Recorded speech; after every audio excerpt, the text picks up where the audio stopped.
ಸರೋವರಗಳ ಕುರಿತು ಅಧ್ಯಯನ ಮಾಡುವ ಶಾಸ್ತ್ರವನ್ನು ಏನೆಂದು ಕರೆಯುತ್ತಾರೆ?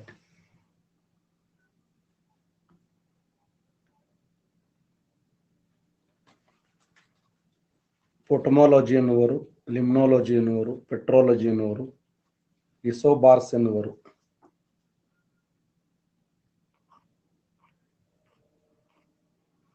ಲಿಮ್ನಾಲಜಿ ಎನ್ನುವರು ರೈಟ್ ಆನ್ಸರ್. ಲಿಮ್ನಾಲಜಿ ಸರೋವರಗಳ ಕುರಿತು ಅಧ್ಯಯನ ಮಾಡುವ ಶಾಸ್ತ್ರವನ್ನ ಲಿಮ್ನಾಲಜಿ ಎನ್ನುವರು. ಕೆಳಗಿನಲ್ಲಿ ಪಶ್ಚಿಮಕ್ಕೆ ಹರಿಯುವ ನದಿ ಯಾವುದು? ಪನ್ನಾರ ನದಿ, ಕೃಷ್ಣಾ ನದಿ, ತುಂಗಭದ್ರಾ ನದಿ, ಮಹದಾಯಿ ನದಿ, ಕಾವೇರಿ ನದಿ. ಪಶ್ಚಿಮಕ್ಕೆ ಹರಿಯುವ ನದಿ ಯಾವುದು?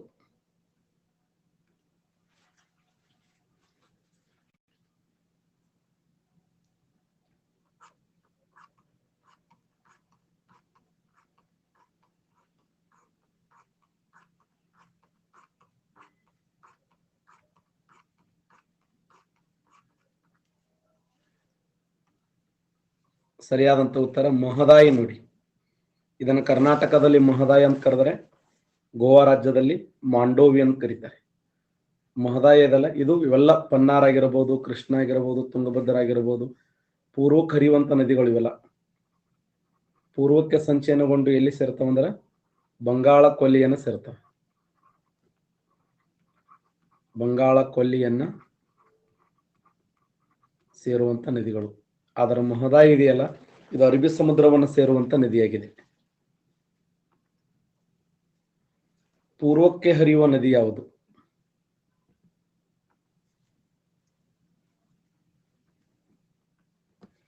ಕಾಳಿ ನದಿ, ಅಘನಾಶಿನಿ, ನೇತ್ರಾವತಿ, ಪಾಲಾರ, ಶರಾವತಿ.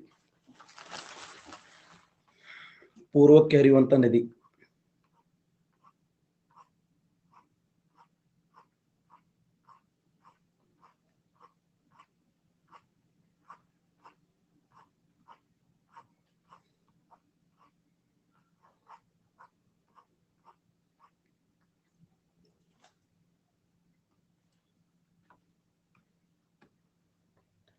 ಸರಿಯಾದಂತ ಉತ್ತರ ಪಾಲಾರ ನದಿ ನೋಡಿ. ಕಾಳಿ ಅರಬ್ಬಿ ಸಮುದ್ರ ಸೇರ್ತದೆ, ಅಘನಾಶಿನಿ ಅರಬ್ಬಿ ಸಮುದ್ರ ಸೇರ್ತದೆ, ನೇತ್ರಾವತಿ, ಶರಾವತಿ. ಈ ಕೆಳಗಿನ ಯಾವ ನದಿ ಉಂಚೇಳ್ಳಿ ಎಂಬ ಪ್ರಸಿದ್ಧವಾದ ಜಲಪಾತ ನಿರ್ಮಾಣ ಮಾಡಿದೆ? ಉಂಚೇಳ್ಳಿ ಜಲಪಾತ.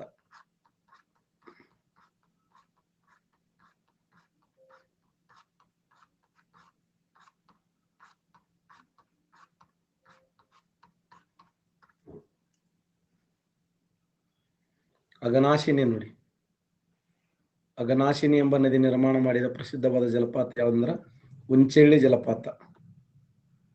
ಸಾತೋಡ ಮತ್ತು ಮಾಗೋಡ, ಸಾತೋಡ ಜಲಪಾತ ನಿರ್ಮಾಣ ಆಗಿದ್ದ ಯಾವ ನದಿಯಿಂದ? ಸಾತೋಡ ಮತ್ತು ಲಾಲ್ಗುಳಿ.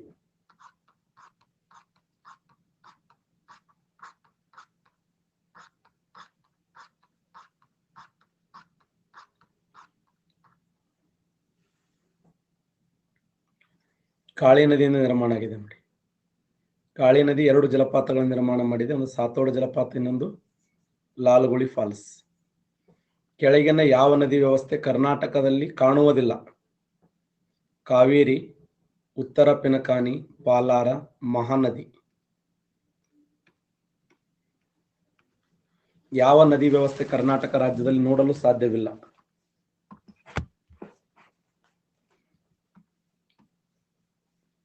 ಮಹಾನದಿ ನೋಡಿ. ಈ ಮಹಾನದಿಯನ್ನು ಏನಂತ ಕರೀತಾರೆ ಅಂದ್ರೆ ಒಡಿಸ್ಸಾ ರಾಜ್ಯದ ಕಣ್ಣೀರ್ ನದಿ ಅಂತ ಕರೀತಾರೆ. ಒಡಿಸ್ಸಾ ರಾಜ್ಯದ ಕಣ್ಣೀರ್ ನದಿ ಯಾವ್ದಂದ್ರ ಮಹಾನದಿ. ಮಹಾನದಿ ಗಡ್ಡಲೆ ಕಟ್ಟಿದ ಅಣೆಕಟ್ಟೆ ಹಿಡಕಲ್ ಜಲಾಶಯ ಅಂತ ಗುರುತಿಸ್ತೀವಿ. ಮಹಾನದಿ ಗಡ್ಡಲೆ ಕಟ್ಟಿರ್ತಕ್ಕಂಥ ಅಣೆಕಟ್ಟು ಹಿರಾಕುಡ್ ಅಣೆಕಟ್ಟು. ಭಾರತ ದೇಶದ ಅತ್ಯಂತ ಉದ್ದವಾಗಿರುವಂತಹ ಅಣೆಕಟ್ಟು. ಇಡೀ ದೇಶದಲ್ಲಿ ಅತ್ಯಂತ ಉದ್ದವಾಗಿರುವಂತಹ ಅಣೆಕಟ್ಟು ಹಿರಾಕುಡ್ ಅಣೆಕಟ್ಟು. ಇದರ ಉದ್ದ ಎಷ್ಟಿದೆ ಅಂದ್ರೆ 4801 ಮೀಟರ್ ಉದ್ದವಾಗಿದೆ. ಭಾರತ ದೇಶದಲ್ಲಿ ಅತ್ಯಂತ ಉದ್ದವಾಗಿರುವಂತಹ ಅಣೆಕಟ್ಟು ಹಿಡಕಲ್ ಜಲಾಶಯ. ಯಾವ ನದಿಗೆ ಅಡ್ಡಲಾಗಿ ಕಟ್ಟಲಾಗಿದೆ? ಹಿಡಕಲ್ ಜಲಾಶಯ. ಎಸ್, ಘಟಪ್ರಭಾ ನದಿಗೆ ಅಡ್ಡಲಾಗಿ ಕಟ್ಟಲಾಗಿದೆ ನೋಡಿ. ಘಟಪ್ರಭಾ ನದಿಗೆ ಅಡ್ಡಲಾಗಿ ಬೆಳಗಾಂ ಜಿಲ್ಲೆಯ ಹುಕ್ಕೇರಿ ತಾಲೂಕಿನಲ್ಲಿ ನಿರ್ಮಾಣ ಮಾಡಿದಂತ ಅಣೆಕಟ್ಟು.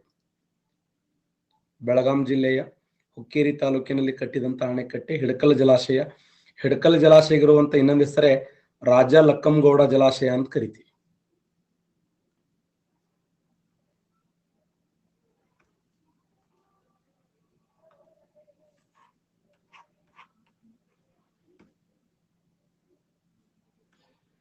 ಕಾವೇರಿ ನದಿ ಕರ್ನಾಟಕದಲ್ಲಿ ಹರಿಯುವ ನದಿ ಉದ್ದ ಎಷ್ಟು?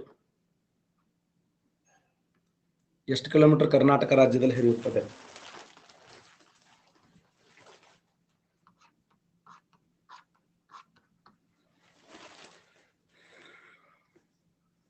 ಮೂರ್ನೂರ 83 ಕಿಲೋಮೀಟರ್ ನೋಡಿ.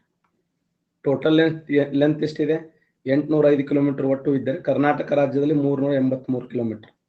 ಕರ್ನಾಟಕ ರಾಜ್ಯದಲ್ಲಿ ಹರಿಯುವ ಅತಿ ಉದ್ದವಾದಂತ ನದಿ ಅಂತಂದ್ರೆ ಕೃಷ್ಣ. ಕರ್ನಾಟಕ ರಾಜ್ಯದ ಅತಿ ಉದ್ದವಾದ ನದಿ ಅಂದ್ರೆ ಕೃಷ್ಣ.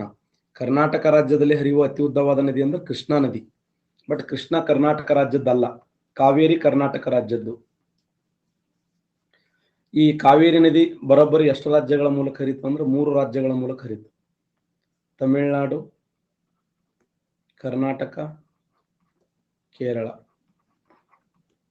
ತಮಿಳುನಾಡಿನಲ್ಲಿ 54.2, ಕರ್ನಾಟಕ ರಾಜ್ಯದಲ್ಲಿ 36.2, ಇನ್ನ ಕೇರಳ ರಾಜ್ಯದಲ್ಲಿ 3.6 ಪರ್ಸೆಂಟೇಜ್ ನೋಡಿದಾಗ ಇದು.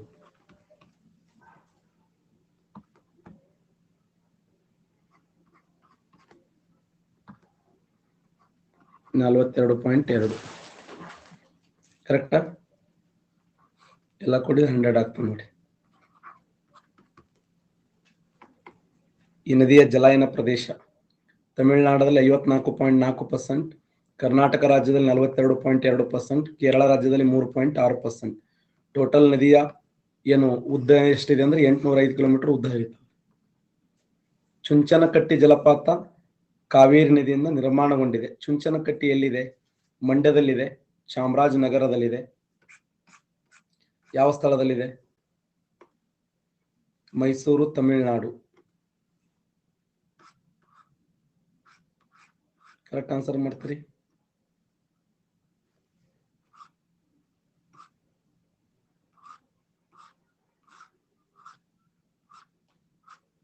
ಆನ್ಸರ್ ನೋಡಿ.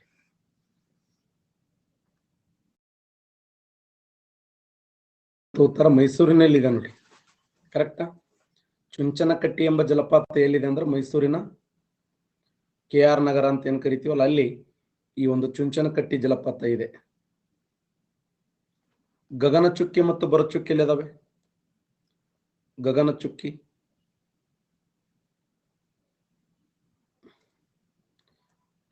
ಎಸ್ ಡಿ ಕ್ವಶನ್ ಇದು. ಭರಚುಕ್ಕಿ ಜಲಪಾತ ಎಲ್ಲಿ ಕಂಡು ಬರುತ್ತದೆ ಅಂತ ಕೇಳಿದ್ದ. ಭರಚುಕ್ಕಿ ಎಲ್ಲಿದೆ ಹೇಳಿ? ಭರಚುಕ್ಕಿ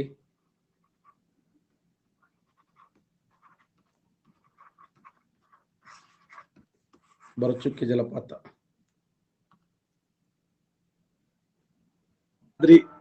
ಅಯ್ಯರ್ ಜಲವಿದ್ಯುತ್ ಯೋಜನೆ ಯಾವ ನದಿಯಿಂದ ನಿರ್ಮಾಣಗೊಂಡಿದೆ? ಕಾವೇರಿ ನದಿಯಿಂದ, ವೇದಾವತಿ ನದಿಯಿಂದ, ಕೃಷ್ಣಾ ನದಿಯಿಂದ, ತುಂಗಭದ್ರಾ ನದಿಯಿಂದ. Important question. ಕೆ ಶೇಷಾದ್ರಿ ಜಲವಿದ್ಯುತ್ ಯೋಜನೆ.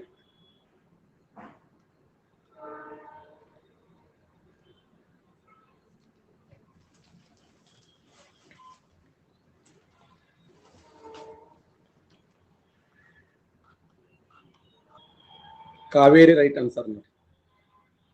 ಕೆ ಶೇಷಾದ್ರಿ ಅಯ್ಯರ್ ಜಲವಿದ್ಯುತ್ ಯೋಜನೆಗಿರುವ ಇನ್ನೊಂದು ಹೆಸರೇ ಶಿವನ ಸಮುದ್ರ.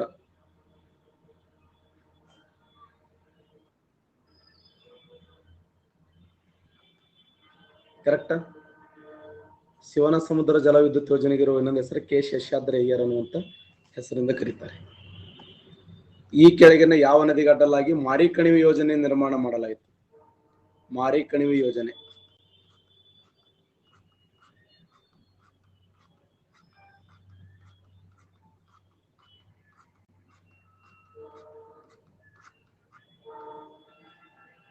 ರೈಟ್. ಮಾರಿ ಕಣಿವೆ ಯೋಜನೆ ಅಂತಂದ್ರು ಒಂದೇ ಕರ್ನಾಟಕ ರಾಜ್ಯದ ಮೊಟ್ಟ ಮೊದಲ ಬೃಹತ್ ನೀರಾವರಿ ಯೋಜನೆ ಅದು. ಎಸ್, ವಾಣಿ ವಿಲಾಸ್ ಯೋಜನೆ ಅಂದ್ರೂ ಒಂದೇ. ವಾಣಿ ವಿಲಾಸ್ ಯೋಜನೆಗಿರುವ ಇನ್ನೊಂದು ಹೆಸರೇ ಮಾರಿ ಕಣಿವೆ ಯೋಜನೆ ಅಂತ ಕರೀತಾರೆ. ಕಾವೇರಿ ನದಿಗೆ ಕೆ ಶೇಷಾದ್ರಿ ಅಯ್ಯರ್ ಯೋಜನೆ ಅಂದ್ರು ಒಂದೇ. ಆ ಕೆ ಶೇಷಾದ್ರಿ ಯೋಜನೆಗಿರುವ ಇನ್ನೊಂದು ಹೆಸರೇ ಶಿವನ ಸಮುದ್ರ ಯೋಜನೆ ಅಂದ್ರು ಒಂದೇ. ಕರೆಕ್ಟಾ?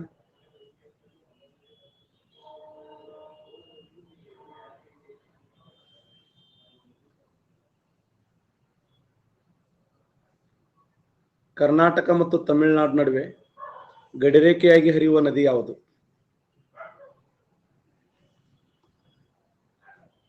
ಯಾವ ನದಿ ಹರಿಯುತ್ತದೆ ಗಡಿರೇಖೆಯಾಗಿ?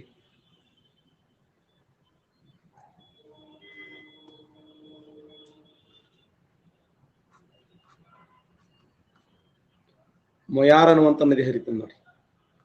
ಮೊಯಾರ ಎಂಬ ನದಿ ವೆರಿ ಇಂಪಾರ್ಟೆಂಟ್. ಮೊಯಾರ ಎಂಬುದು ಕರ್ನಾಟಕ ರಾಜ್ಯ ಮತ್ತು ತಮಿಳುನಾಡುಗಳ ಮಧ್ಯದಲ್ಲಿ ಒಂದು ಸಣ್ಣ ಹಳ್ಳಿ. ಅದು ಒಂಥರ ಸಣ್ಣ ಹಳ್ಳ ಟೈಪ್ ಹರಿತದೆ. ಮೊಯಾರ ಅನ್ನುವಂಥ ಒಂದು ಊರು ಕೂಡ ಇದೆ, ಚಾಮರಾಜನಗರದಲ್ಲಿ ಕಂಡು ಬರ್ತದೆ. ಹಾಗಾದ್ರೆ ಕರ್ನಾಟಕ ತಮಿಳುನಾಡುಗಳ ಮಧ್ಯದಲ್ಲಿ ಬಾರ್ಡರ್ ಆಗಿ ಹರಿಯುವಂತ ನದಿ ಯಾವುದಂದ್ರೆ ಮೊಯಾರ ಅನ್ನುವಂಥ ನದಿ. ಕಾವೇರಿ ನದಿಗೆ ತಮಿಳುನಾಡಿನಲ್ಲಿ ಕಟ್ಟಿರುವ ಅಣೆಕಟ್ಟು ಯಾವುದು? KRS ಅಣೆಕಟ್ಟು, ಮೆಟ್ಟೂರು ಜಲಾಶಯ, ಕಾಳೇಶ್ವರ ಅಣೆಕಟ್ಟು, ಮೇಲಿನವುಗಳಲ್ಲಿ ಯಾವುದೂ ಅಲ್ಲ. ಸರಿಯಾದಂತ ಉತ್ತರ ಮೆಟ್ಟೂರು ಅಣೆಕಟ್ಟು ನೋಡಿ. ಮೆಟ್ಟೂರು ಜಲಾಶಯಗಿರುವ ಇನ್ನೊಂದು ಹೆಸರೇ ಗ್ರ್ಯಾಂಡ್ ಸ್ಟ್ಯಾನ್ಲಿ ಅಣೆಕಟ್ಟು. ಗ್ರ್ಯಾಂಡ್ ಸ್ಟ್ಯಾನ್ಲಿ ಅಣೆಕಟ್ಟು ಅಂದ್ರು ಒಂದೇ, ಮೆಟ್ಟೂರು ಜಲಾಶಯ ಅಂದ್ರು ಒಂದೇ. ಹೆರೂರು ಅಣೆಕಟ್ಟು ಯಾವ ನದಿಗಡ್ಡಲಾಗಿ ಕಟ್ಟಲಾಗಿದೆ? ಹೆರೂರು ಅಣೆಕಟ್ಟು ಲಕ್ಷ್ಮಣ ತೀರ್ಥ, ಕಬಿನಿ, ಅರ್ಕಾವತಿ, ಹೇಮಾವತಿ. ಹೆರೂರು ಇಲ್ಲದು ಗೇರೂರು ಅಣೆಕಟ್ಟು. ಗೇರೂರು ಅಣೆಕಟ್ಟು.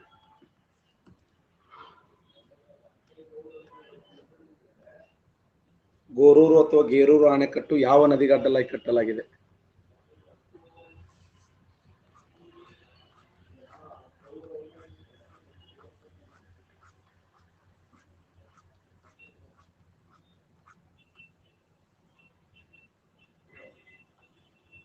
ಹೇಮಾವತಿ ನದಿಗಡ್ಡಲಾಗಿ ಕಟ್ಟಲಾಗಿದೆ ನೋಡಿ.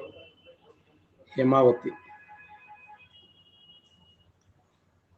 ನೇತ್ರಾವತಿ ನದಿಯ ನೀರನ್ನು ಈ ಕೆಳಗಿನ ಯಾವ ನದಿಗೆ ಕನೆಕ್ಟ್ ಮಾಡಲು ಮುಂದಾಗಿದೆ?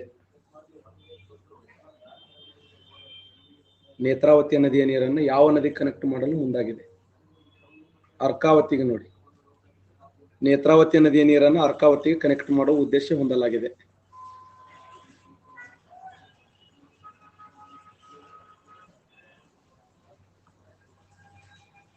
ಯುಗುಚಿ ನದಿ ಯಾವ ನದಿಯ ಉಪನದಿಯಾಗಿದೆ? Important question. ಯುಗುಚಿ ಎಂಬುದು ಯಾವ ನದಿಯ ಉಪನದಿಯಾಗಿದೆ?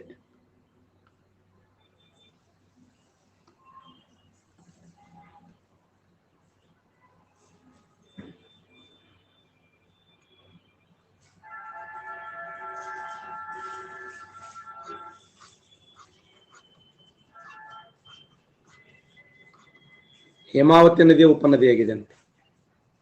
ಯುಗುಚಿ ಎಂಬುದು ಯಾವ ನದಿಯ ಉಪನದಿಯಾಗಿದೆ ಅಂದ್ರೆ ಹೇಮಾವತಿ ನದಿಯ ಉಪನದಿಯಾಗಿದೆ. ಇರ್ಪು ಜಲಪಾತ ಯಾವ ನದಿಯಿಂದ ನಿರ್ಮಾಣಗೊಂಡಿದೆ? ಲಕ್ಷ್ಮಣ ತೀರ್ಥ, ಕಬಿನಿ, ಅರ್ಕಾವತಿ, ಹೇಮಾವತಿ.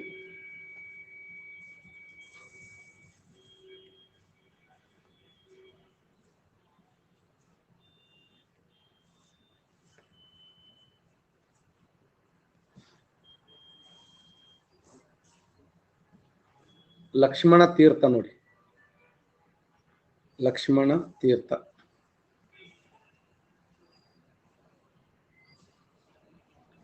ಇರ್ಪು ಜಲಪಾತ ಯಾವ ಜಿಲ್ಲೆ ಅಂದ್ರೆ ಕೊಡಗು ಜಿಲ್ಲೆಯಲ್ಲಿ ನಿರ್ಮಾಣ ಮಾಡಲಾಗಿದೆ. ಬಿರುವಾಳು ಅಣೆಕಟ್ಟು ನುಗು ನದಿಗೆ ಯಾವ ಜಿಲ್ಲೆಯಲ್ಲಿ ಅಣೆಕಟ್ಟನ್ನು ಕಟ್ಟಲಾಗಿದೆ?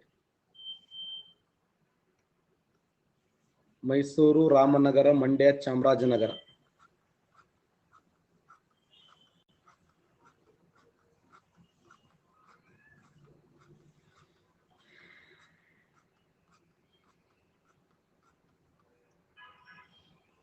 S, Mysuru correct answer.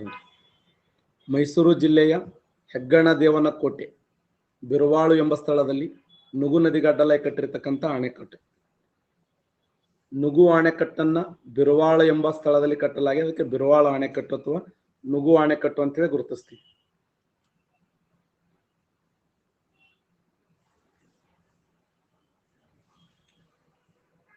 Kabini ನದಿಯು ಕಾವೇರಿ ನದಿ ಸೇರಿಕೊಳ್ಳುವ ಸ್ಥಳ ಯಾವುದು?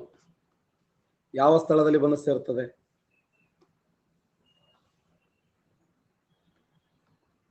ಎಚ್.ಡಿ. ಕೋಟೆ ಎಂಬ ಸ್ಥಳದಲ್ಲಿ, ಬಿದರಹಳ್ಳಿ ಎಂಬ ಸ್ಥಳದಲ್ಲಿ, ಮೂಡಿಗೇರಿ ಎಂಬ ಸ್ಥಳದಲ್ಲಿ, ಕನಕಪುರ ಎಂಬ ಸ್ಥಳದಲ್ಲಿ, ಯಾವ ಸ್ಥಳದಲ್ಲಿ ಬಂದು ಸೇರುತ್ತದೆ?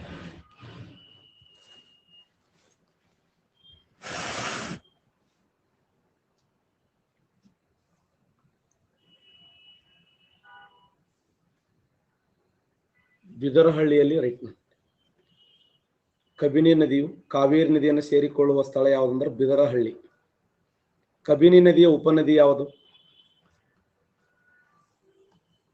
ಕಬಿನಿ ನದಿಯ ಉಪನದಿ ಯುಗುಚಿ ನದಿ, ಗುಂಡ್ಲು, ವೃಷಭಾವತಿ, ಹಾರಂಗಿ. ಗುಂಡ್ಲು ರೈಟ್ ಆನ್ಸರ್ ನೋಡಿ. ಗುಂಡ್ಲು ಸರಿಯಾದಂತ ಉತ್ತರ.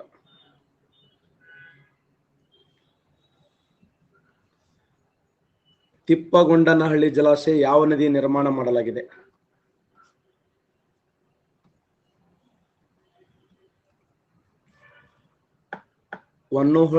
ವನ್ನೂಹೊಳ್ಳೆ, ಸುವರ್ಣವತಿ, ವೃಷಭಾವತಿ, ಹಾರಂಗಿ.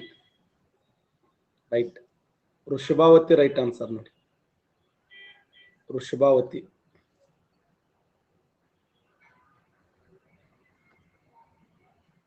ತಿಪ್ಪಗೊಂಡ ಜಲಾಶಯ. ಬೆಂಗಳೂರು ಯಾವ ನಗರದ ಮೇಲೆ ನಿರ್ಮಾಣಗೊಂಡಿದೆ? ಬೆಂಗಳೂರು ಯಾವ ನಗರದ ಯಾವ ನದಿಯ ದಡದ ಮೇಲೆ ನಿರ್ಮಾಣಗೊಂಡಿದೆ ಬೆಂಗಳೂರು? ಸರಿಯಾದಂತ ಉತ್ತರ ವೃಷಭಾವತಿನ ರೈಟ್ ಆನ್ಸರ್ ನೋಡಿ.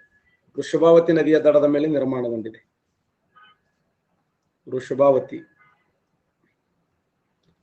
ತುಮಕೂರು ಜಿಲ್ಲೆಯ ದೇವರಾಯನ ದುರ್ಗದಲ್ಲಿ ಉಗಮವಾಗುವ ನದಿ ಯಾವುದು?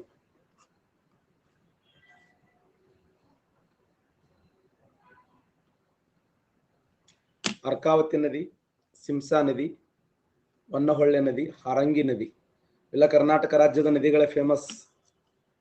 ಶಿಂಸಾ ನದಿ ರೈಟ್ ಆನ್ಸರ್ ನೋಡಿ. ಸಿಂಸಾ.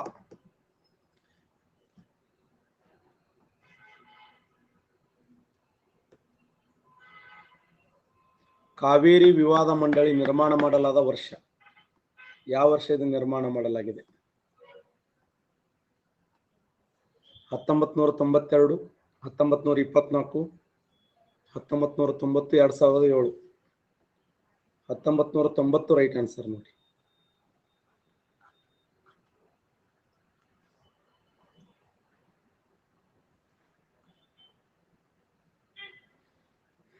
ಎರಡ್ 2018 ದೀಪಕ್ ಮಿಶ್ರಾ ಸಮಿತಿಯ ಪ್ರಕಾರ ಕರ್ನಾಟಕ ರಾಜ್ಯಕ್ಕೆ ಕಾವೇರಿ ನದಿ ನೀಡಲಾದಂತ ನೀರಿನ ಪ್ರಮಾಣ ಎಷ್ಟು? ಎಷ್ಟು ನೀರನ್ನು ಹಂಚಿಕೆ ಮಾಡುವ ಉದ್ದೇಶವನ್ನು ಹೊಂದಲಾಗಿದೆ? 304 TMC, 284.75 TMC, 284.25 TMC, 284 TMC.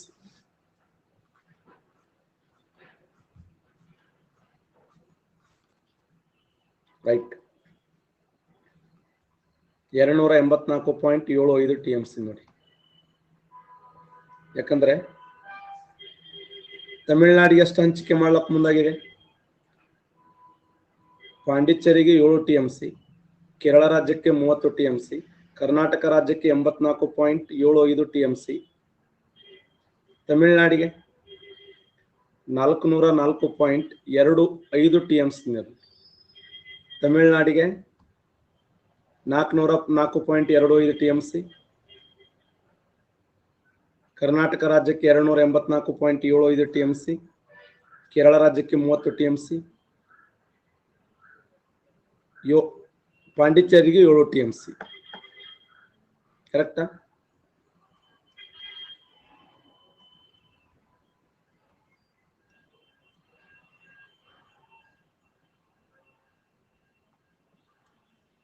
Kaveri ನದಿ ವಿವಾದದಲ್ಲಿ ಒಳಗೊಂಡಿರುವ ರಾಜ್ಯ ಯಾವುದು? ಕಾವೇರಿ ನದಿ ವಿವಾದಗಳಲ್ಲಿ ಒಳಗೊಂಡಿರುವಂತಹ ರಾಜ್ಯ ಯಾವುದು? ಕರ್ನಾಟಕ ರಾಜ್ಯ, ತಮಿಳುನಾಡು, ಕೇರಳ, ಪುದುಚೇರಿ, ತೆಲಂಗಾಣ. ಒಳಗೊಂಡಿರದ ರಾಜ್ಯ ಯಾವುದು? ಯಾವ ರಾಜ್ಯ ಒಳಗೊಂಡಿಲ್ಲ?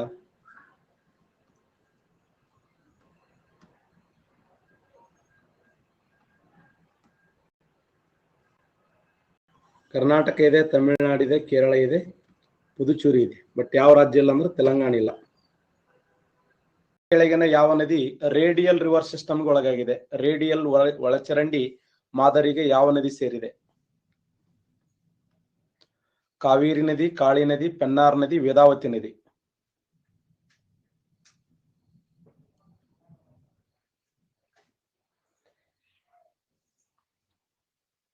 ಸರಿಯಾದಂತ ಉತ್ತರ ಪೆನ್ನಾರ. ರೈಟ್ ಆನ್ಸರ್ ನೋಡಿ, ಪೆನ್ನಾರ ಸರಿಯಾದಂತ ಉತ್ತರ. ಏನ್ ಸರ ರೇಡಿಯಲ್ ರಿವರ್ ಸಿಸ್ಟಮ್ ಅಂದ್ರೆ ಬಾಳ ಸರ ಹೇಳಿ ನಿಮಗೆ. ರೇಡಿಯಲ್ ರಿವರ್ ಸಿಸ್ಟಮ್ ಅಂದ್ರೆ ಈ ತರ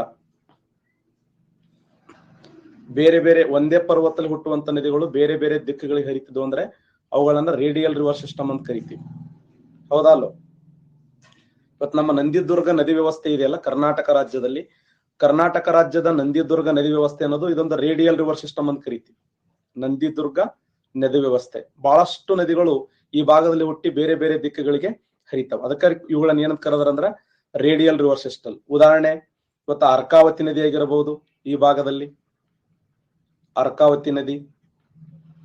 ಮತ್ತೆ ಜಯಮಂಗಲ ಅನ್ನುವಂತ ಒಂದು ಸಣ್ಣ ನದಿ ಇದೆ, ಜಯಮಂಗಲ. ಮತ್ತೆ ಪೆನ್ನಾರ ಎಂಬ ನದಿ, ಪೆನ್ನಾರ. ಮತ್ತೆ ಪಾಲಾರ, ಪಾಲಾರ. ಪೆಣ್ಣೆಯಾನ ಅನ್ನುವಂತ ಒಂದು ನದಿ ಹರಿತದೆ ಇಲ್ಲಿ, ಪೆಣ್ಣೆಯಾನ, ಪೆಣ್ಣೆಯಾನ. ಮತ್ತೆ ಚಿತ್ರಾವತಿ ಎಂಬ ನದಿ ಹರಿತದೆ, ಚಿತ್ರಾವತಿ, ಚಿತ್ರಾವತಿ. ಪಾಪಾಗ್ನಿ ನದಿ ಹರಿತದೆ, ಪಾಪಾಗ್ನಿ ನದಿ. ನೋಡಿ, ನಂದಿದುರ್ಗದಲ್ಲಿ ಹುಟ್ಟುವಂತ ಹಲವಾರು ನದಿಗಳು ಬೇರೆ ಬೇರೆ ದಿಕ್ಕುಗಳಿಗೆ ಹರಿತಾ ಇದ್ದರೆ ಅವುಗಳನ್ನ ರೇಡಿಯಲ್ ರಿವರ್ ಸಿಸ್ಟಮ್ ಅಂತ ಕರಿತೀವಿ. ಒಂದು ಪರ್ವತದಲ್ಲಿ ಹುಟ್ಟುವಂತ ನದಿಗಳು ಬೇರೆ ಬೇರೆ ದಿಕ್ಕುಗಳಿಗೆ ಹರಿಬೇಕು. ದಕ್ಷಿಣ ಪಿನಕಾನಿ ಮತ್ತು ಉತ್ತರ ಪಿನಕಾನಿ ಅಂತ ಹೇಳಿ ಓದ್ತೀವಿ ಇಲ್ಲಿ. ಇಂಥವು ನಮ್ಮ ದೇಶದಲ್ಲಿ ಬಹಳಷ್ಟು ಅದಾವೆ. ನಮ್ಮ ಭಾರತ ದೇಶದಲ್ಲಿ ಈ ತರ ನದಿ ವ್ಯವಸ್ಥೆಗಳನ್ನು ತೆಗೆದುಕೊಂಡಾಗ ಉದಾಹರಣೆ ಅಮರಕಂಟಕ ಅನ್ನುವಂಥದ್ದು ಕೇಳಿರ್ಬೋದು ನೀವು.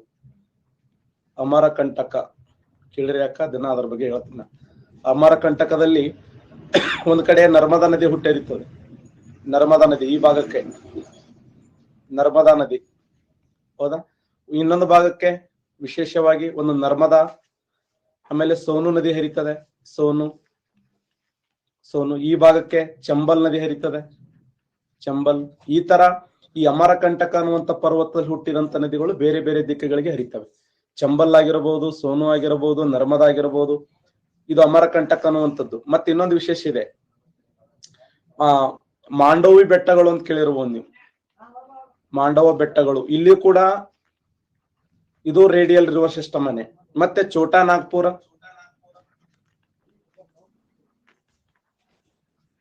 ಈ ಛೋಟಾ ನಾಗ್ಪುರ್ ಅನ್ನುವಂಥದ್ದು ಕೂಡ ಒಂದು radial river system. Chota Nagpur ಪ್ರಸ್ಥಭೂಮಿ ಆಗಿರಬಹುದು, ಮಾಂಡವ ಬೆಟ್ಟ ಆಗಿರಬಹುದು, ಅಮರಕಂಟಕ ಆಗಿರಬಹುದು, ನಮ್ಮ ಕರ್ನಾಟಕ ರಾಜ್ಯದಲ್ಲಿ ನಂದಿದುರ್ಗ ಆಗಿರಬಹುದು. ಇವೆಲ್ಲ ಏನು ಅಂತಂದ್ರ ರೇಡಿಯಲ್ ರಿವರ್ ಸಿಸ್ಟಮ್ಗೆ ಉದಾಹರಣೆ. ಅಂದ್ರ ಒಂದೇ ಬೆಟ್ಟದಲ್ಲಿ ಹುಟ್ಟುವಂತ ನದಿಗಳು ಬೇರೆ ಬೇರೆ ದಿಕ್ಕುಗಳಿಗೆ ಹರಿತಿದ್ವು ಅಂದ್ರೆ ಅವುಗಳನ್ನ radial river system, radial river system ಅಂತ ಹೇಳಿ ಕರಿತೀವಿ. ನೆಕ್ಸ್ಟ್, ಇದು ಬಹಳ ಸರಿ ಇಂಪಾರ್ಟೆಂಟ್ ಆಗಿರುವಂತ ಪ್ರಶ್ನೆ. ವಿರುದ್ಧ ದಿಕ್ಕಿನ ಒಳಚರಂಡಿಗೆ ಈ ಕೆಳಗಿನ ಯಾವ ನದಿ ಉತ್ತಮ ಉದಾಹರಣೆಯಾಗಿದೆ? ಆನ್ಸರ್ ಮಾಡ್ತೀರಿ. ಕಾವೇರಿ ನದಿ, ಮಾಂಜರ ನದಿ, ಕಾರಂಜ ನದಿ, ತುಂಗಭದ್ರಾ ನದಿ.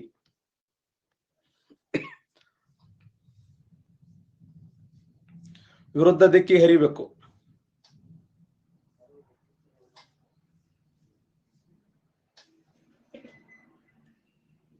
ಕೆಲವೇ ಜನರು ಮಾತ್ರ ಆನ್ಸರ್ ಮಾಡಿದ್ದೀರಿ. ಎಕ್ಸಲೆಂಟ್.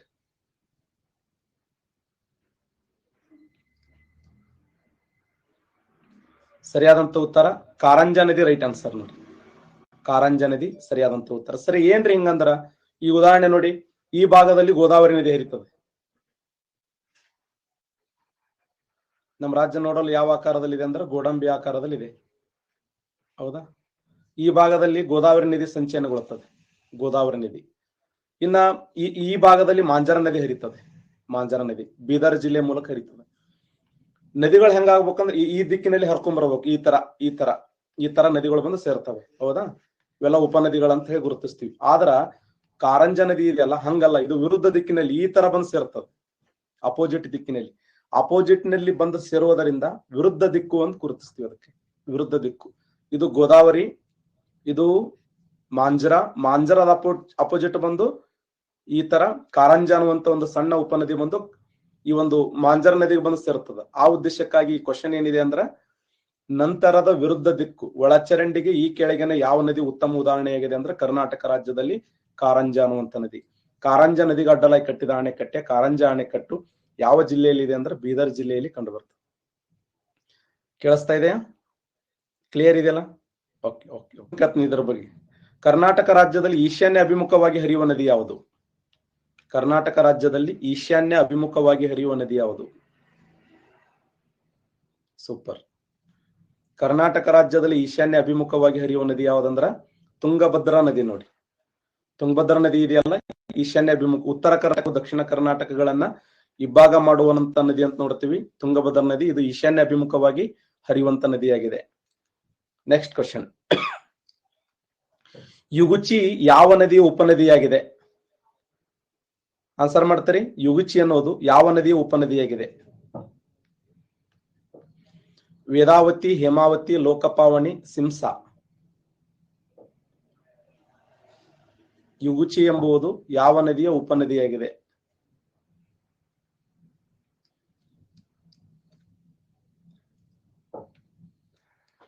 ಸರಿಯಾದಂತ ಉತ್ತರ ಹೇಮಾವತಿ ನದಿಯ ಉಪನದಿಯಾಗಿದೆ. ನೋಡಿ, ಯುಗುಚಿ ಯಾವ ನದಿ ಉಪನದಿ ಅಂದ್ರೆ ಹೇಮಾವತಿ. ಹೇಮಾವತಿ ಯಾವ ನದಿಯ ಉಪನದಿ? ಹೇಮಾವತಿ ಎಂಬುದು ಕಾವೇರಿ ನದಿಯ ಉಪನದಿಯಾಗಿದೆ. ಕಾವೇರಿ ನದಿ. ಹೇಮಾವತಿ ಎಂಬುದು ಕಾವೇರಿ ನದಿಯ ಉಪನದಿಯಾಗಿದೆ. ಯುಗುಚಿ ಯಾವ ನದಿ ಉಪನದಿ ಅಂದ್ರೆ ಹೇಮಾವತಿ ನದಿಯ ಉಪನದಿ. ಗೋರೂರು ಅಣೆಕಟ್ಟನ್ನು ಯಾವ ನದಿಗೆ ಅಡ್ಡಲಾಗಿ ಕಟ್ಟಲಾಗಿದೆ? ಗೋರೂರು ಅಣೆಕಟ್ಟನ್ನ ಯಾವ ನದಿಗೆ ಅಡ್ಡಲಾಗಿ ಕಟ್ಟಲಾಗಿದೆ?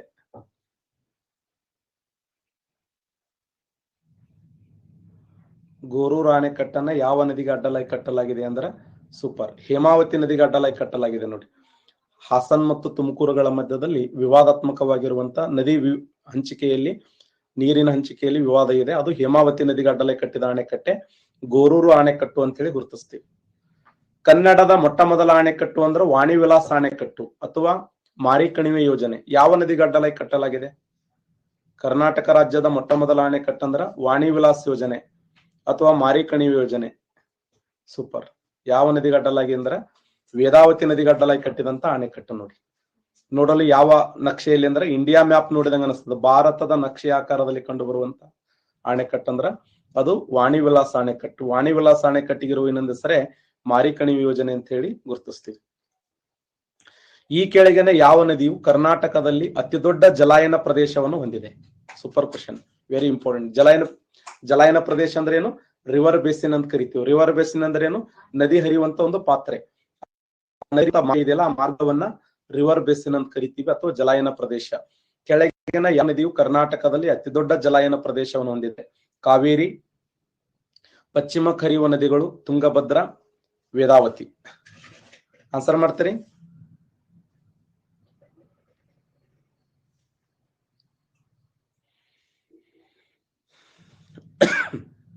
ಇಲ್ಲಿ ರೈಟ್ ಆನ್ಸರ್ ಯಾವ್ದಂದ್ರ ತುಂಗಭದ್ರಾ. Right answer Tungabhadra. ಈ ಕೆಳಗಿನ ಯಾವ ನದಿಯು ಕರ್ನಾಟಕದಲ್ಲಿ ಅತಿ ದೊಡ್ಡ ಜಲಾಯನ ಪ್ರದೇಶವನ್ನು ಹೊಂದಿದೆ ಅಂದ್ರ ತುಂಗಭದ್ರಾ. ಎಷ್ಟು ತುಂಗಭದ್ರಾ ಜಲಾಯನ ಪ್ರದೇಶವನ್ನು ಹೊಂದಿದೆ ಅಂದ್ರ ಸುಮಾರು 55,000 ಚದರ ಕಿಲೋಮೀಟರ್. 55,000 ಚದರ ಕಿಲೋಮೀಟರ್ ಜಲಾಯನ ಪ್ರದೇಶ. ಮತ್ತು ಸರ್ ಪಶ್ಚಿಮಕ್ಕೆ ಹರಿಯುವ ನದಿಗಳು ಒಟ್ಟು ಕೂಡ 25,000 ಚದರ ಕಿಲೋಮೀಟರ್. ಚೆಕ್ಕಿಮಿ 25,000 ಚದರ ಕಿಲೋಮೀಟರ್. ತುಂಗಭದ್ರಾ 55,000. ಇನ್ನು ಕಾವೇರಿ ಎಷ್ಟು? 38,000 ಕರ್ನಾಟಕ ರಾಜ್ಯದಲ್ಲಿ ಬರೇ ಕಾವೇರಿ. ಕರೆಕ್ಟಾ? ವೇದಾವತಿ ಇದರಲ್ಲಿ ಸೇರ್ಪಡೆ ಆಗ್ತದೆ, ಯಾಕಂದ್ರೆ ತುಂಗಭದ್ರಾ ನದಿಯ ಉಪನದಿ ವೇದಾವತಿ. ಹೌದಾ? 55,000 ಚದರ ಕಿಲೋಮೀಟರ್ ತುಂಗಭದ್ರಾ. ಪಶ್ಚಿಮಕ್ಕೆ ಹರಿಯುವ ನದಿಗಳು 25,000 ಚದರ ಕಿಲೋಮೀಟರ್. ಕಾವೇರಿ 38,000. ಕ್ವಶನ್ ಇದರ ಮೇಲೆ ಬಹಳ ಸರಿ ಎಕ್ಸಾಮ್ ಕೇಳ್ಯಾನ. ಏನಂದ್ರೆ ಕರ್ನಾಟಕ ರಾಜ್ಯದಲ್ಲಿ ಫಸ್ಟ್ ಯಾವುದು ಅಂದ್ರ ಕೃಷ್ಣಾ ನದಿ. ನೋಡಿ, ಫಸ್ಟ್ನೇದ್ದೇ ಕೃಷ್ಣ ತುಂಗಭದ್ರಾವನ್ನು ಒಳಗೊಂಡು. ಕೃಷ್ಣ ಬಿಟ್ಟರೆ ನೆಕ್ಸ್ಟ್ ಕಾವೇರಿ. ಪ್ರಮುಖವಾದ ನದಿಗಳನ್ನ ಪರಿಗಣಿಸಿದಾಗ ಫಸ್ಟ್ ಕೃಷ್ಣ ಇದ್ರೆ ಆಮೇಲೆ ಕಾವೇರಿ. ಜಲಾಯನ ಪ್ರದೇಶ ಅಂದ್ರೆ ಏನು? ಹರಿಯುವ ಮಾರ್ಗ ಅಂತ ಅರ್ಥ. ಆ ಹರಿಯುವಂತ ಮಾರ್ಗ ಅಥವಾ ಭೂ ಪ್ರದೇಶವನ್ನ ಜಲಾಯನ ಪ್ರದೇಶ ಅಂತ ಕರಿತೀವಿ. ಕೃಷ್ಣ ಫಸ್ಟ್ ಇದ್ರೆ ನೆಕ್ಸ್ಟ್ ಕಾವೇರಿ ಎರಡನೇ ಹಂತದಲ್ಲಿ. ನೆಕ್ಸ್ಟ್ ಕ್ವಶನ್, ಈ ಕೆಳಗಿನ ಯಾವ ನದಿಯು ಕರ್ನಾಟಕದಲ್ಲಿ ಅತಿ ಉದ್ದವಾಗಿ ಹರಿಯುತ್ತದೆ? Simple, very important question. Krishna, Kaveri, Tungabhadra, Bhima. ನೋಡಿ, ಕರ್ನಾಟಕದಲ್ಲಿ ಅತಿ ಉದ್ದವಾಗಿ ಹರಿಯುವ ನದಿ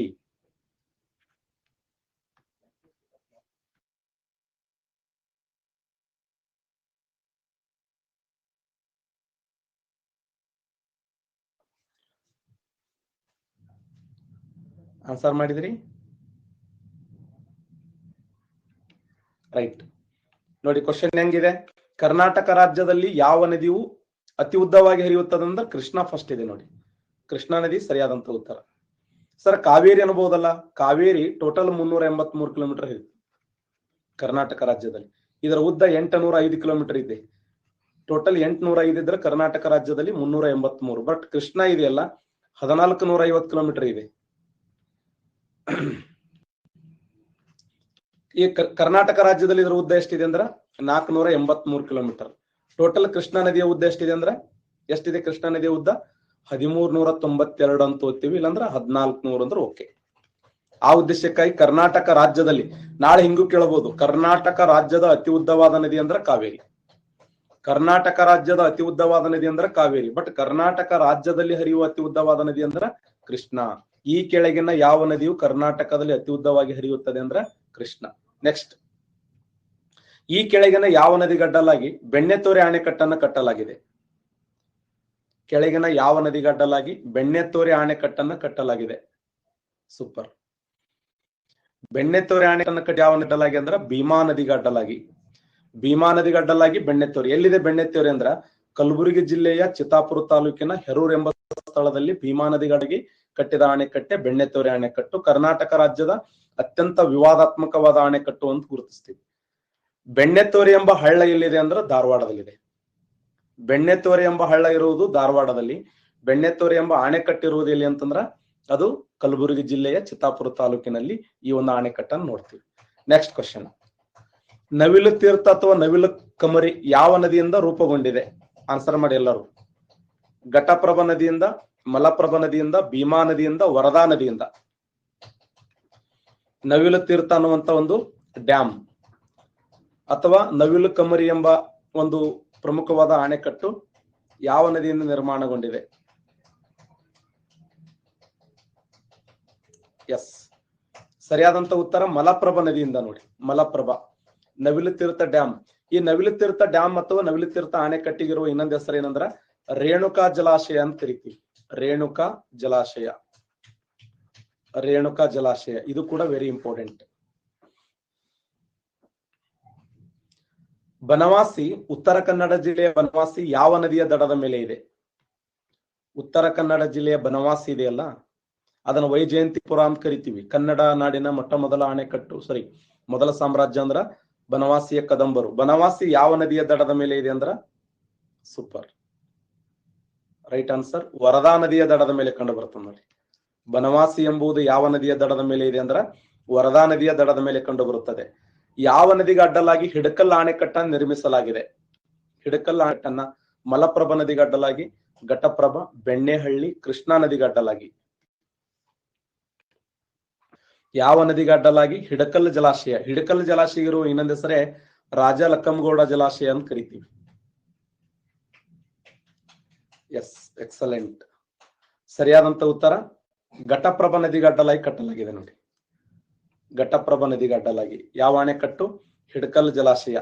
ಯಾವ ನದಿಗೆ ಅಡ್ಡಲಾಗಿ ಹಿಡಕಲ್ ಜಲಾಶಯ ಅಣೆಕಟ್ಟನ್ನು ಕಟ್ಟಲಾಗಿದೆ ಅಂದ್ರೆ ಘಟಪ್ರಭಾ. ಹಿಡಕಲ್ ಜಲಾಶಯ ಇರುವ ಇನ್ನೊಂದು ಹೆಸರೇ ರಾಜ ಲಕ್ಕಂಗೌಡ ಜಲಾಶಯ. ಲಕ್ಕಮ್ಮಗೌಡ ಜಲಾಶಯ. ಯಾವ ಜಿಲ್ಲೆ ಅಂದ್ರೆ ಬೆಳಗಾಂ ಜಿಲ್ಲೆಯಲ್ಲಿ. ಈ ಒಂದು ಬೆಳಗಾಂ ಜಿಲ್ಲೆಯ ಹುಕ್ಕೇರಿ ತಾಲೂಕಿನ ಹಿಡಕಲ್ ಎಂಬ ಸ್ಥಳದಲ್ಲಿ ಈ ಒಂದು ಅಣೆಕಟ್ಟನ್ನ ಕಟ್ಟಲಾಗಿದೆ. ನೋಡಿ, ನೆಕ್ಸ್ಟ್, ಅಂಜನಾಪುರ ಜಲಾಶಯ ಯಾವ ನದಿಗೆ ಅಡ್ಡಲಾಗಿ ಕಟ್ಟಲಾಗಿದೆ? ಅಂಜನಾಪುರ ಜಲಾಶಯ. ಆನ್ಸರ್ ಮಾಡಿ.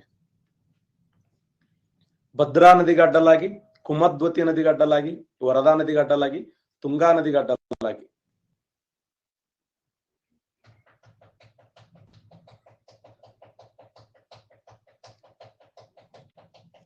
ನೋಡಿ, ಎಂತ ಅದ್ಭುತವಾದ ಪ್ರಶ್ನೆ ಇದೆ. ಕುಮದ್ವತಿ ನದಿಗೆ ಅಡ್ಡಲಾಗಿ ಕಟ್ಟಿರ್ತಕ್ಕಂಥ ಅಣೆಕಟ್ಟು ನೋಡಿ, ಕುಮದ್ವತಿ.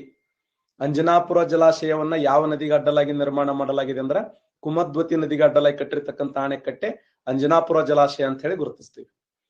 ಕರೆಕ್ಟಾ? ಕುಮದ್ವತಿ. ಹಾಗಾದ್ರೆ ಕುಮದ್ವತಿ ಅನ್ನೋದು ಯಾವ ನದಿ ಉಪನದಿಯಾಗಿದೆ? ಆನ್ಸರ್ ಮಾಡಿರೋಣ. ತುಂಗಭದ್ರಾ ನದಿಯ ಉಪನದಿಯಾಗಿದೆ,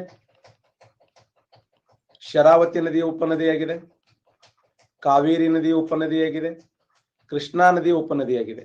ಯಾವ ನದಿಯ ಉಪನದಿ ಇದು? ಕುಮದ್ವತಿ ಎಂಬುದು ಯಾವ ನದಿಯ ಉಪನದಿಯಾಗಿದೆ?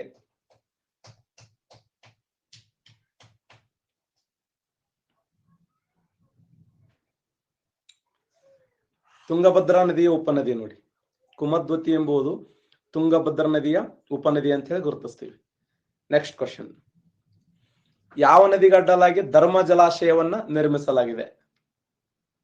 ಯಾವ ನದಿಗಡ್ಡಲಾಗಿ ಧರ್ಮ ಜಲಾಶಯ? ಇದು ಕೂಡ ಇಂಪಾರ್ಟೆಂಟ್. ಇವೆಲ್ಲ ಕರ್ನಾಟಕ ರಾಜ್ಯದ ಪ್ರಮುಖವಾಗಿರುವಂತಹ ಡ್ಯಾಮ್ಗಳು ನೋಡಿ. ಕರ್ನಾಟಕದ ಪ್ರಮುಖ ಡ್ಯಾಮ್ಗಳಿವು.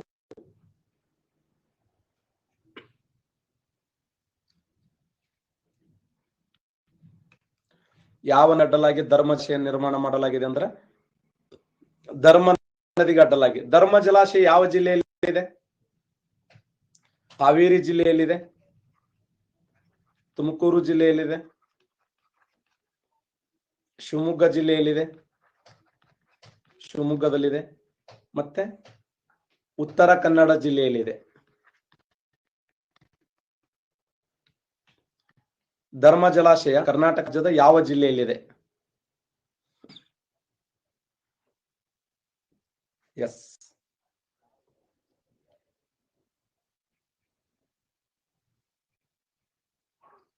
ಕರೆಕ್ಟ್ ಆನ್ಸರ್ ಹಾವೇರಿ ಜಿಲ್ಲೆಯಲ್ಲಿದೆ ನೋಡಿ.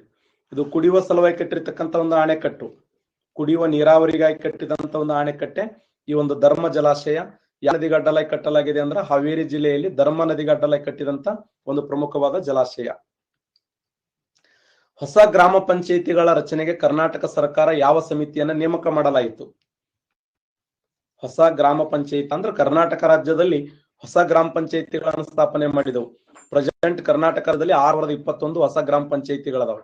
ಹಾಗಾದ್ರೆ ಹೊಸ ಗ್ರಾಮ ಪಂಚಾಯಿತಿಗಳ ರಚನೆಗೆ ಕರ್ನಾಟಕ ರಾಜ್ಯ ಸರ್ಕಾರ ನೇಮಕ ಮಾಡಿದಂತ ಸಮಿತಿ ಯಾವುದು?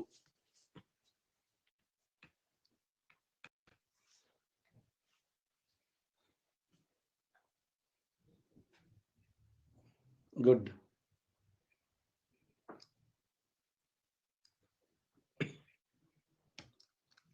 ಕರೆಕ್ಟ್ ಆನ್ಸರ್ GS ನಂಜನಮಠ ಸಮಿತಿ ನೋಡಿ. GS ನಂಜನಮಠ ಸಮಿತಿ ಸರಿಯಾದಂತ ಉತ್ತರ. ಹೊಸ ಗ್ರಾಮ ಪಂಚಾಯಿತಿಗಳ ರಚನೆಗೆ ಕರ್ನಾಟಕ ರಾಜ್ಯ ಸರ್ಕಾರ ನೇಮಕ ಮಾಡಿದ ಸಮಿತಿ ಯಾವುದಂದ್ರೆ GS ನಂಜನಮಠ ಸಮಿತಿ. ಕರ್ನಾಟಕ ಇದೆ, ತಮಿಳುನಾಡು ಇದೆ, ಕೇರಳ ಇದೆ, ಪುದುಚೇರಿ ಇದೆ. ಬಟ್ ಯಾವ ರಾಜ್ಯ ಇಲ್ಲ ಅಂದ್ರೆ ತೆಲಂಗಾಣ ಇಲ್ಲ.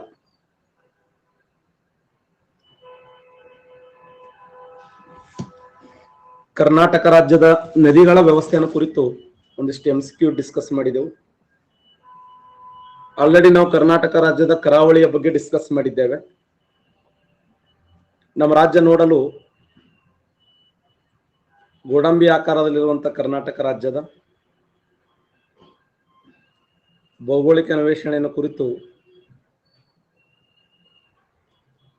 ಹಲವಾರು ಅಂಶಗಳನ್ನು ಡಿಸ್ಕಸ್ ಮಾಡಿದ್ದೇವೆ. ಇನ್ನು ರಾಜ್ಯದ ಎರಡನೇ ಭಾಗ ಯಾವುದು ಅಂತಂದ್ರೆ ಪಶ್ಚಿಮ ಘಟ್ಟಗಳು ಅಂತ ಹೇಳಿ ಗುರುತಿಸ್ತೀವಿ. ಪಶ್ಚಿಮ ಘಟ್ಟಗಳು ಟೋಟಲ್ ಪಶ್ಚಿಮ ಘಟ್ಟಗಳು ಎಷ್ಟು ರಾಜ್ಯಗಳಲ್ಲಿ ಹಂಚಿಕೆ ಆಗ್ಯಾವ? 5 ರಾಜ್ಯಗಳು, 6 ರಾಜ್ಯಗಳು, 7 ರಾಜ್ಯಗಳು, 9 ರಾಜ್ಯಗಳು. ಭಾರತ ದೇಶದಲ್ಲಿ ಕಂಡುಬರುವಂತಹ ಪಶ್ಚಿಮ ಘಟ್ಟಗಳು ಎಷ್ಟು ರಾಜ್ಯಗಳಲ್ಲಿ ಹಂಚಿಕೆ ಆಗ್ಯಾವ?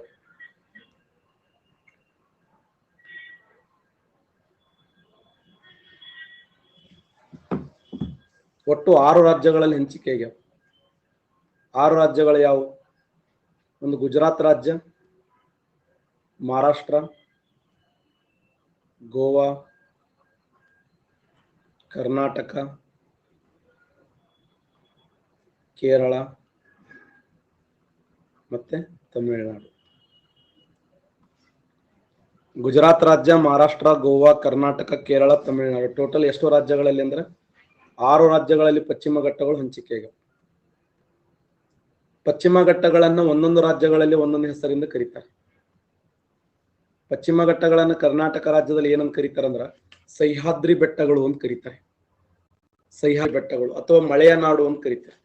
ಕರ್ನಾಟಕ ರಾಜ್ಯದಲ್ಲಿ ಪಶ್ಚಿಮ ಘಟ್ಟಗಳ ಉದ್ದ ಎಷ್ಟಿದೆ ಅಂದ್ರ ಟೋಟಲ್ 650 ಕಿಲೋಮೀಟರ್ ಉದ್ದ ಇದೆ ಪಶ್ಚಿಮ ಘಟ್ಟಗಳು ಕರ್ನಾಟಕ ರಾಜ್ಯದಲ್ಲಿ. ಸಮುದ್ರ ಮಟ್ಟದಿಂದ ಎತ್ತರ ಎಷ್ಟಿದೆ ಅಂದ್ರ 900 1500 ಮೀಟರ್ ಎತ್ತರವಾಗಿದೆ.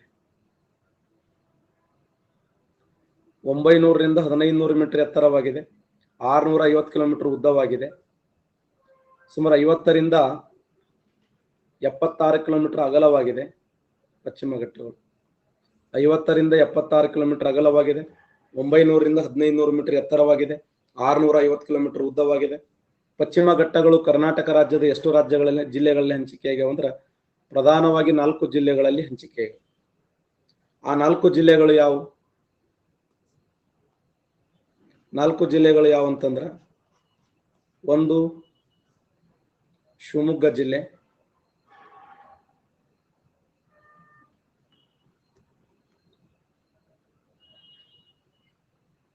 ಚಿಕ್ಕಮಗಳೂರು, ಹಾಸನ್, ಕೊಡಗು.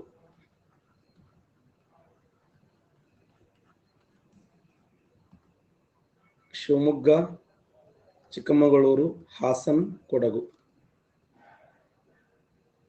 ಯಾವ ಜಿಲ್ಲೆಯಲ್ಲಿ ಬಿಸಿಲೆ ಕಾಡುಗಳಿಗೆ ಪ್ರಸಿದ್ಧಿಯಾಗಿದೆ? ಯಾವ ಜಿಲ್ಲೆಗಳಲ್ಲಿ ಬಿಸಿಲೆ ಕಾಡುಗಳು ಫೇಮಸ್?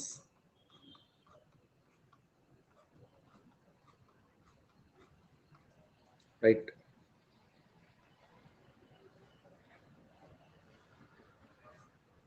ಅರೆ ಮಲ್ನಾಡ್ ಅಂತ ಯಾವ್ದನ್ನು ಕರೀತಾರೆ? ಅರೆ ಮಲ್ನಾಡ.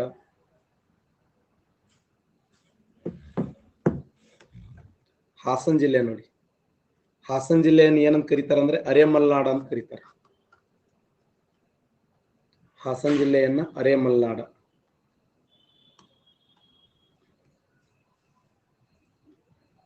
ಮಲ್ನಾಡದ ಹೆಬ್ಬಾಗಿಲು ಎಂದು ಯಾವ ಜಿಲ್ಲೆಯನ್ನು ಕರೀತಾರೆ? ಮಲ್ನಾಡದ ಹೆಬ್ಬಾಗಿಲು ಶಿವಮೊಗ್ಗ ಜಿಲ್ಲೆಯನ್ನು ಕರೀತಾರೆ.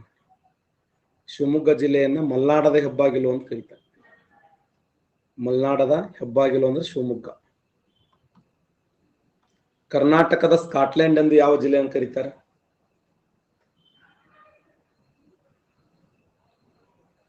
ರೈಟ್. ಕೊಡಗು ಜಿಲ್ಲೆಯನ್ನ ಕರ್ನಾಟಕದ ಸ್ಕಾಟ್ಲೆಂಡ್ ಅಂತ ಕರೀತಾರೆ ನೋಡಿ. ಈ ತರ ಒಂದೊಂದು ಜಿಲ್ಲೆಗಳು ಒಂದೊಂದು ವೈಶಿಷ್ಟ್ಯಗಳದಾವೆ. ಒಟ್ಟು 4 ಜಿಲ್ಲೆಗಳಲ್ಲಿ ಹಂಚಿಕೆಯಾಗಿದ್ದು ಪಶ್ಚಿಮ ಘಟ್ಟಗಳು ಕರ್ನಾಟಕ ರಾಜ್ಯದಲ್ಲಿ ಸಹ್ಯಾದ್ರಿ ಬೆಟ್ಟಗಳನ್ನು ಕರೀತಾರೆ. ಹೈಯೆಸ್ಟ್ ಪ್ರಮಾಣದಲ್ಲಿ ಮಳೆ ಆಗ್ತದೆ. ಗಿಡ ಮರಗಳೆಲ್ಲವೂ ಕೂಡ ಏನಾಗಿರ್ತವೆ ಅಂದ್ರೆ ಹಚ್ಚು ಹಸಿರಿಂದ ಕೂಡಿರ್ತದೆ. ಕೊಡಗು ಜಿಲ್ಲೆ ಹೋದೆ ಅಂದ್ರೆ ಒಂಥರ ಸ್ಕಾಟ್ಲ್ಯಾಂಡ್ ನೋಡಿದಂಗೆ ಅನಿಸ್ತದೆ. ಕೊಡಗು ಜಿಲ್ಲೆ ಎಲ್ಲಿ ನೋಡಿದ್ರು ನಿತ್ಯ ಹರಿದ್ವರ್ಣ ಕಾಡುಗಳು. ಅದಕ್ಕೆ ಜನಸಂಖ್ಯೆ ಕಡಿಮೆ ಅದಾವೆ, ಆನೆಗಳ ಸಂಖ್ಯೆ ಜಾಸ್ತಿ ಅದಾವಲ್ಲಿ. ಆನೆಗಳ ಸಂಖ್ಯೆ ಜಾಸ್ತಿ ಇದ್ದು ಜನಸಂಖ್ಯೆ ಕಡಿಮೆ ಇದೆ. ಆ ಉದ್ದೇಶಕ್ಕಾಗಿ ಕರ್ನಾಟಕ ರಾಜ್ಯದಲ್ಲಿ ಅತ್ಯಂತ ಕಡಿಮೆ ಜನಸಂಖ್ಯೆ ಹೊಂದಿರುವಂತ ಜಿಲ್ಲೆ ಅದು. ಕರ್ನಾಟಕ ರಾಜ್ಯದಲ್ಲಿ ಅತ್ಯಂತ ಕಡಿಮೆ ಜನಸಾಂದ್ರತೆ ಹೊಂದಿರುವಂತ ಜಿಲ್ಲೆ ಕೊಡಗು. ಕರೆಕ್ಟಾ?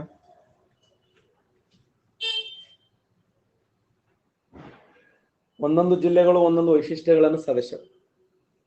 ಹಾಗಾದ್ರೆ ಕರ್ನಾಟಕ ರಾಜ್ಯದ ಪಶ್ಚಿಮ ಘಟ್ಟಗಳಲ್ಲಿ ಅನೇಕ ಪರ್ವತಗಳನ್ನು ನೋಡ್ತೀವಿ. ಪರ್ವತಗಳು ಯಾವುವು? ಮುಗಿಲು ಮುಟ್ಟುವ ಎತ್ತರವಾದ ಪರ್ವತಗಳದಾವೆ. ನಂಬರ್ 1 ಮುಳ್ಳಯ್ಯನಗಿರಿ, ಮುಳ್ಳಯ್ಯನಗಿರಿ, ಬಾಬಾ ಬುಡನಗಿರಿ, ಕುದುರೆಮುಖ, ದೇವಿರಮ್ಮನ ಬೆಟ್ಟ,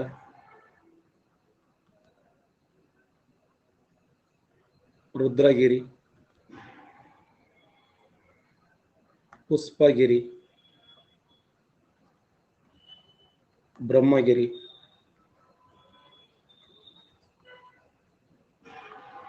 ಕೊಡಚಾದ್ರಿ. ಇಲ್ಲಿ ಕಂಡುಬರುವಂತ ಎತ್ತರವಾದ ಶಿಖರಗಳೆಲ್ಲ ಇವು. ಮುಳ್ಳಯ್ಯನಗಿರಿ ಇದೆ, ಬಾಬಾ ಬುಡನಗಿರಿ, ಕುದುರೆಮುಖ, ದೇವಿರಮ್ಮನ ಬೆಟ್ಟ, ರುದ್ರಗಿರಿ, ಪುಷ್ಪಗಿರಿ, ಬ್ರಹ್ಮಗಿರಿ, ಕೊಡಚಾದ್ರಿ. ಮುಳ್ಳಯ್ಯನಗಿರಿ ಹೈಟ್ ಎಷ್ಟಿದೆ? 1913 ಮೀಟರ್ ಎತ್ತರವಾಗಿದೆ. 1894 ಮೀಟರ್ ಎತ್ತರವಾಗಿದೆ. 1892 ಮೀಟರ್ ಎತ್ತರವಾಗಿದೆ. 1817 ಮೀಟರ್ ಎತ್ತರವಾಗಿದೆ. 1752 ಮೀಟರ್ ಎತ್ತರವಾಗಿದೆ. 1713 ಮೀಟರ್ ಎತ್ತರವಾಗಿದೆ. 1610 ಮೀಟರ್ ಎತ್ತರವಾಗಿದೆ. 1343 ಮೀಟರ್ ಎತ್ತರವಾಗಿದೆ. ಒಂದಕ್ಕಿಂತ ಒಂದು ಜಡ್ತ್ ಪಡ್ತ ಆ ತರ ಪರ್ವತಗಳನ್ನ ನೋಡ್ತೀವಿ ನಾವು. ಕರ್ನಾಟಕ ರಾಜ್ಯದ ಅತಿ ಎತ್ತರವಾದ ಶಿಖರ ಅಂದ್ರೆ ಮುಳ್ಳಯ್ಯನಗಿರಿ. ಅತ್ಯಂತ ಆಳವಾಗಿರುವಂತ ಬಿಂದು ಯಾವುದು?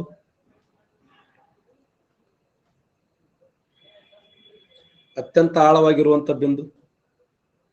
ಎಸ್, ಎಕ್ಸಲೆಂಟ್, ಭೀಮೇಶ್ವರ ಕಣಿವೆ ನೋಡಿ. ಅತ್ಯಂತ ಆಳವಾಗಿರುವಂತ ಬಿಂದು ಯಾವ್ದಂದ್ರ ಭೀಮೇಶ್ವರ ಕಣಿವೆ. ಭೀಮೇಶ್ವರ ಕಣಿವೆ ಕರ್ನಾಟಕ ರಾಜ್ಯದಲ್ಲಿ ಅತ್ಯಂತ ಆಳವಾಗಿರುವಂತ ಬಿಂದು ಇದು.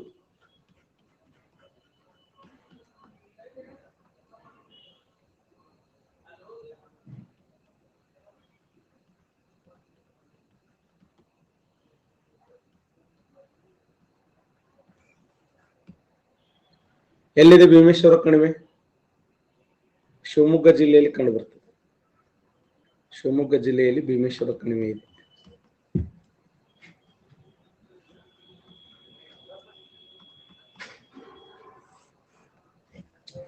ಪರ್ವತಗಳದಾವಲ್ಲ, ಒಂದೊಂದಕ್ಕಿಂತ ಒಂದೊಂದು ವಿಶೇಷವಾದ ಪರ್ವತಗಳದ. ಅಷ್ಟೇ ಅಲ್ಲದೆ ಈ ಒಂದು ಮೈದಾನದಿಂದ ಈ ಕರಾವಳಿ ಭಾಗವನ್ನು ತಲುಪಬೇಕಾದ್ರೆ ಅಲ್ಲಲ್ಲಿ ಇಕ್ಕಟ್ಟವಾದ ಪ್ರದೇಶಗಳದಾವ. ಆ ಇಕ್ಕಟ್ಟವಾದ ಪ್ರದೇಶಗಳನ್ನ ಏನಂತ ಕರಿತೀವಿ ಅಂದ್ರೆ ಕಣಿವೆ ಮಾರ್ಗಗಳು ಅಂತ ಹೇಳಿ ಗುರುತಿಸ್ತೀವಿ. ಕಣಿವೆ ಮಾರ್ಗಗಳು. ಇಲ್ಲಿ ಕಂಡುಬರುವಂತ ಪ್ರಮುಖವಾದ ಕಣಿವೆ ಮಾರ್ಗಗಳು ಯಾವುವು? ಚಾರ್ಮುಡಿ ಘಾಟ್ ಫೇಮಸ್, ಸಿರಾಡಿ ಘಾಟ್, ಹುಲಿಕಲ್ ಘಾಟ್, ಚಾರ್ಮುಡಿ ಘಾಟ್, ಸಿರಾಡಿ ಘಾಟ್, ಹುಲಿಕಲ್ ಘಾಟ್. ಮತ್ತೆ ಆಗುಂಬೆ ಘಾಟ್, ದೇವಿ ಮನೆ ಘಾಟ್, ಸಂಪಾಂಜೆ ಘಾಟ್, ಬಿಸ್ಲೆ ghat. Ghat means a very narrow path connected between two places, especially in Karnataka, connect between plain to coastal area through the Western Ghats, looking like very beautiful. When we looking the Ghats, we are Bidwadading, best location. ನೋಡಿ, ಚಾರ್ಮುಡಿ ಘಾಟ್ ಆಗಿರಬಹುದು, ಸಿರಾಡಿ ಘಾಟ್ ಆಗಿರಬಹುದು, ಹುಲಿಕಲ್ ಘಾಟ್ ಆಗಿರಬಹುದು, ಆಗುಂಬೆ ಘಾಟ್ ಆಗಿರಬಹುದು, ದೇವಿ ಮನೆ ಘಾಟ್ ಆಗಿರಬಹುದು, ಸಂಪಾಂಜೆ ಘಾಟ್ ಆಗಿರಬಹುದು, ಬಿಸ್ಲೆ ಘಾಟ್ ಆಗಿರಬಹುದು. ಇವೆಲ್ಲವೂ ಕೂಡ ಅತ್ಯಂತ ಪ್ರಸಿದ್ಧವಾಗಿರುವಂತ ಘಾಟ್ಗಳು.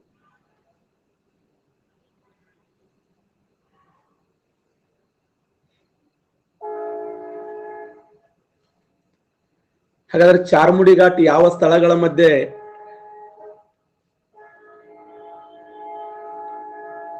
ಮೊನ್ನೆ ವಿಮಾನದ ಹೋಗುವಾಗ ಘಾಟ್ ಯಾವ ಸ್ಥಳಗಳ ಮಧ್ಯೆ ಕನೆಕ್ಟ್ ಮಾಡ್ತಾ ಹೇಳಿ?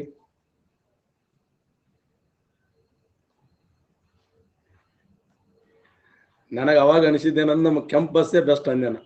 ನಮ್ ಗೌರ್ಮೆಂಟ್ ನಿಂದಿರ್ಸ್ತಾವ, ತಡೆಯೋಣ ಒಂದ್ ಕಪ್ ಬಜ್ಜಿಗೆ ತಗೋತೀನಿ ಅಂತ ತರಿ ಬಿಡ್ತಾವ. ಜಗತ್ತಿನ ಯಾವ ದೇಶದಾಗ ಟ್ರೈನ್ ಮತ್ತು ಮಂಗಳೂರುಗಳ ಮಧ್ಯೆ ಕನೆಕ್ಟ್ ಮಾಡುವಂತ ಘಾಟ್ ಯಾವಂದ್ರೆ ಚಾರ್ಮುಡಿ ಘಾಟ್. ಚಾರ್ಮುಡಿ ಘಾಟ್. ಸಿರಡಿ ಘಾಟ್ ಹೇಳಿ, ಸಿರಡಿ ಘಾಟ್ ಯಾವ ಸ್ಥಳಗಳ ಮಧ್ಯೆ ಕನೆಕ್ಟ್ ಮಾಡ್ತದೆ?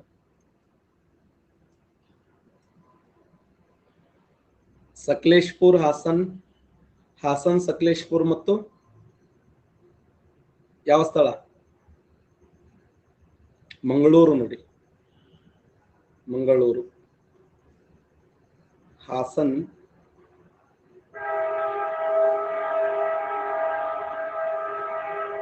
ಸಕಲೇಶ್ಪುರ್, ಮಂಗಳೂರು. ಹಾಸನ್, ಸಕಲೇಶ್ಪುರ್, ಮಂಗಳೂರುಗಳ ಮಧ್ಯೆ ಸಿರಾಡಿ ಘಾಟ್ ಇದೆ. ಹುಲಿಕಲ್ ಘಾಟ,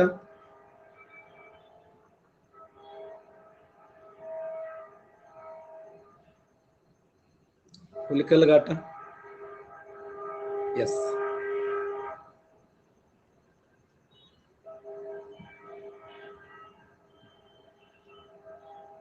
ಶಿವಮೊಗ್ಗದಿಂದ ಕುಂದಾಪುರ ನೋಡಿ. ಶಿವಮೊಗ್ಗದಿಂದ ಕುಂದಾಪುರ. ಆಗುಂಬೆ ಘಾಟ.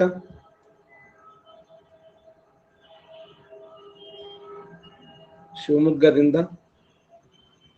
ಉಡುಪಿ. ದೇವಿಮನೆ ಘಾಟ. ದೇವಿಮನೆ ಘಾಟ ಯಾವ ಸ್ಥಳಗಳ ಮಧ್ಯೆ?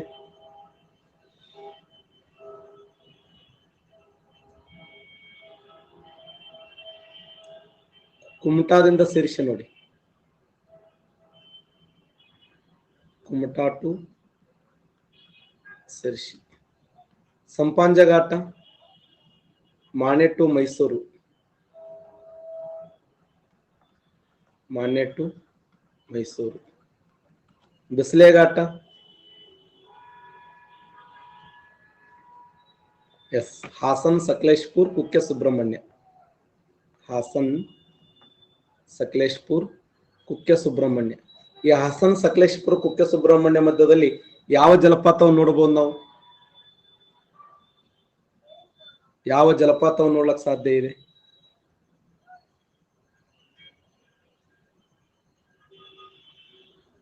ಕುಮಾರಧಾರ ನದಿ ನಿರ್ಮಾಣ ಮಾಡಿದಂತ ಮಲ್ಲಳ್ಳಿ ಫಾಲ್ಸ್ ಅನ್ನು ನೋಡಬಹುದು. ಮಲ್ಲಳ್ಳಿ ಜಲಪಾತ. ಮಲ್ಲಳ್ಳಿ ಜಲಪಾತ ಯಾವ ಜಿಲ್ಲೆಯಲ್ಲಿದೆ ಅಂದ್ರೆ ಕೊಡಗು ಜಿಲ್ಲೆಯಲ್ಲಿ. ಕರೆಕ್ಟ್.